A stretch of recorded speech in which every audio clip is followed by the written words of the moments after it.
Natura lõõtsaga vormitavad alusplaadid võimaldavad teil stoomikoti hõlpsalt stoomi alusplaadi külge kinnitada, ilma et see avaldaks survet kõhuseinale. Seetõttu sobivad need stoomidele vahetult pärast operatsiooni, sõrmede vähenenud tundlikkuse ja nõrkade kõhulihastega stoomiga patsientidele või neile, kellel on stoomikoti alusplaadile asetamisega probleeme. On sobilikud väga hästi ka neile, kes hooldavad stoomiga patsiente. Tänu lõõtsaga alusplaadi rõngale klõpsate stoomikoti rõnga lihtsalt alusplaadi rõnga külge, asetades näpud alusplaadi rõnga alla, ilma et peaksite kõhule vajutama. Seejärel surute alusplaadi lõõtsa osa kokku ja nii on alusplaat täiesti diskreetne. Stoomi alusplaadid on valmistatud looduslike koostisosi sisaldavast patenteeritud materjalist, stooma adhesiiv, tänu millele on neile nahale tervendav toime. Tänu alusplaadi õhemale servale, mis kopeerib ideaalselt isegi ebaühtlast kõhupiirkonda, püsib alusplaat paigal väga hästi. Ainulaadne vormitav tehnoloogia võimaldab oma sõrmedega kujundada täpselt sellise avaalusplaadi, mis kopeerib teie stoomi ja seega ei teki leket. Stoomi alusplaadi ettevalmistamine on väga lihtne. Kõigepealt peame eemaldama vana stoomitoote nahalt, kasutades kõige paremini sobivat stoomihoolduse eemaldusvahendit. Oluline on põhjalikult eemaldada kõik vanad stoomitoote jäägid. Seejärel peseme naha sooja vee ja lasteseebiga ning kuivatame. Seejärel saame juba ette valmistada uue stoomitoote, mida soovime kleepida nahale. Kui kasutame alt lahtist ileostoomi stoomikotti või urostoomikotti, sulgeme selle äravoolu enne uue stoomikoti kleepimist nahale. Alt tühjendatava ileostoomikoti beeži tugevdatud riba pöörata 3 korda klapi suunas. Seejärel surume klapi sulguri väljalaske sulgurile ja vajutame need 2 kinnitust hästi kokku, nii et väljalaske ava on kindlalt suletud. Õiget sulgumise klõpsu kuuleme ja tunneme sõrmedega. Seejärel paneme mõlemad pöidlad tagumise stoomikotti taskuservadesse ja keerame seda nii, et väljutusava oleks peidetud. Nii tagame väiksema stoomikoti täieliku ohutuse ja mugavuse. Stoomikoti tagasipööramisega vabastame suletud väljutusava.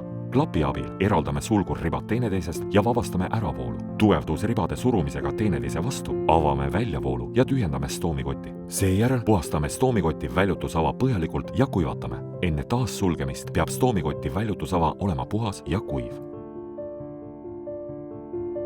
Urostoomikoti sulgemiseks paneme lihtsalt korgi äravoolu avasse. Ühendamist öise kogumiskotiga näitame selle video lõpus.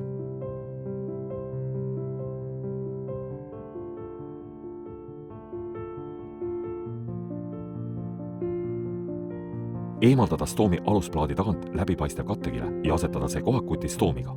Eemaldame alusplaadi pakendist ja vormime alusplaadile sõrmedega stoomi jaoks sobiliku ava, nii et pöidlad moodustaksid stoomi suurusele vastava painduva nõndanimetatud äärise ning jätkata vormimist seni, kuni loome soovitud stoomi kuju ja suurusega ava alusplaadil. Ei tohi venitada ega lõigata alusplaadi materjali. Ei tohi unustada kaitsekile teket nahapinnal, kasutades silesse spreid või kolmakier nahka kaitsva vedelikuga immutatud salvrätikuid. Sellel tuleb lasta mõnda aega kuivada enne alusplaadi kleepimist nahale. Pärast sobiliku stoomiava vormimist alusplaadile eemaldame tagumise läbipaistva kile alusplaadi keskelt. Kleebime alusplaadi nahale ja eemaldame kattepaberi alusplaadi kleepuvast ääreosast. Silume alusplaadi nahale ja eemaldame kõik voldid.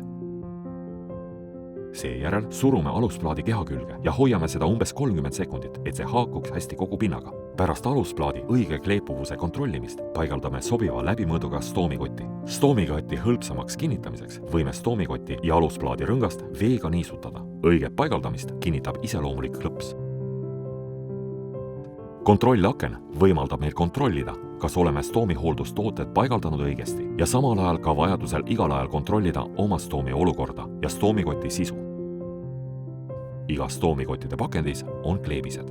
Filtri töövõime säilitamiseks on oluline, et filter oleks alati enne veega kokkupuudet, näiteks suplemisel, ujumisel või duši all käimisel kaetud kleebisega.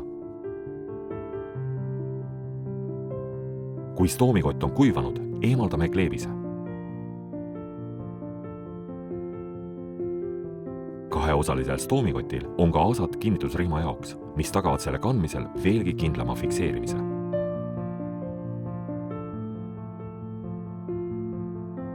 Võta karvist ühenduslüli, mis on igas urostoomikottide pakendis ja eemalda lühike läbipaistev toruke öökoti vooliku otsast.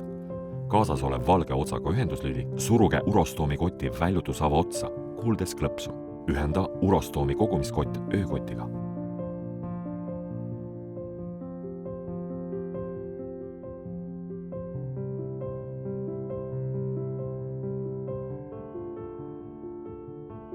proovige Convateci erinevaid stoomi hooldusvahendeid.